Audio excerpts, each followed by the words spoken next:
walking after the Spirit, or you can also say walking in the Spirit, by allowing the Lord to lead you with his voice in your mind, is monumental to you living a life of victory. I want to share a testimony with you of how God's voice warned me one time. And this was several years ago.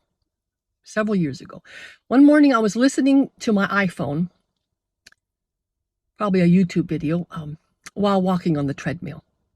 When I was done, I went up to make coffee. And my husband and I, we have our own coffee pots. Because I like my coffee a lot stronger than him. So I made my coffee first. My iPhone I laid down on the counter. But then all of a sudden, I was prompted, let's say, actually warned.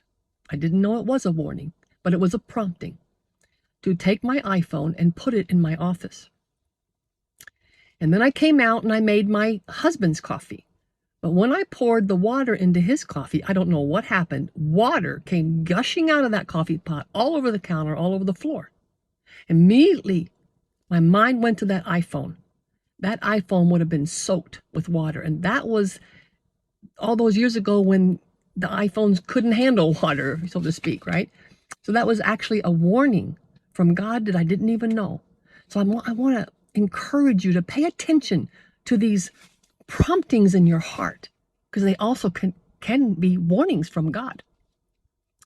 So if you want to live a life of victory, always choose to walk after the Spirit or walk in the Spirit by allowing the Holy Spirit to lead you. And again, he often does this by promptings in your heart.